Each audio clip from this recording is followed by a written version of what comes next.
Israel's military says it's reopened a crossing into northern Gaza to allow in aid trucks. It's the first time the Zikim crossing has been opened since the ceasefire came into effect more than a month ago. Aid convoys to Gaza have been facing major delays despite the promise of deliveries being made daily. Under the truce between Hamas and Israel, a minimum of 600 trucks a day should be entering the strip. But on average, Israeli authorities are only allowing 178, and most of them are commercial. The UN says Israel's blocking vital items, including syringes for vaccines, as well as bottles for powdered baby milk. Members of Hamas's armed wing, the Qassam brigades, and the Red Cross are preparing to search for the bodies of remaining captives held in Gaza. The joint operation will take place inside the so-called yellow line that's under Israeli military control. Hamas is yet to return the bodies of 5 more captives, as agreed under the first phase of the ceasefire deal. Tarek Abu Zoom's in Deir al-Balah for us to look into all of this in more detail. So Tarek, Israel, as I mentioned there, says it's reopening the Zikim crossing in northern Gaza more than a month after the ceasefire was initiated. And it's a part of Gaza where the UN panel that's been looking into all of this says that famine is taking hold. Firstly, is there any evidence of the crossing opening, and what difference would it make? Well, we've got reports from the Israeli side about their decision to reopen Zikim crossing in the far north of the Strip, and it's the first time that we can see that this crossing has been reopened again since the implementation of the ceasefire deal that was brokered on the 10th of October.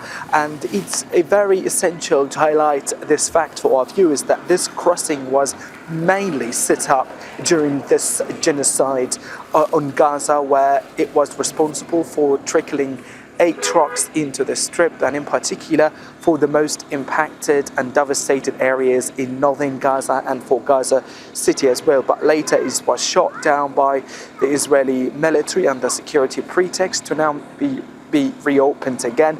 So in total, we have 3 operational crossing borders, with border crossings with Gaza that are responsible of delivering aid: Zikim crossing in the north, Qassam in the central area, and Karm Abu Salam in the far south of the Strip, while Rafah border crossings remain sealed, as UN agencies are still calling for a scaled-up delivery of humanitarian supplies to alleviate the famine repercussions and the humanitarian crisis here.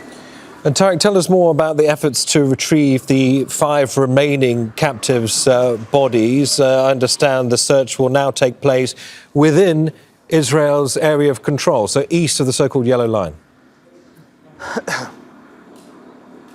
Yeah, we have got reports earlier this morning that members of our Qassam brigades along with ICRC teams have been given the green light to move into the yellow demarcation line, specifically in areas that are under the Israeli military control. Israel allowed for this in order to accelerate the process of retrieving the bodies of the remaining Israeli captives inside these areas. These Israeli captives are believed to be killed as a result of Israeli airstrikes, either on the underground tunnels or inside the houses that they were kept inside, where it's very essential to mention that the vast majority of areas that are under the Israeli control have been devastated and decimated to the ground as a result of Israel's demolition operations and the heavy bombing campaign.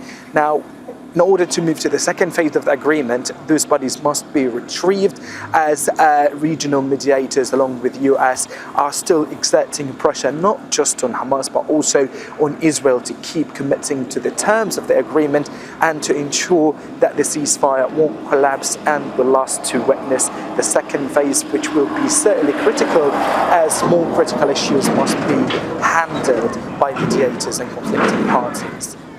As you say, Tarek, 5 more bodies still outstanding in this search. Tarek Abu Zoom there in Deir al-Balah. Don't miss out. Get the full picture. Subscribe to Al Jazeera for reliable news, expert insight. Like, share, stay ahead.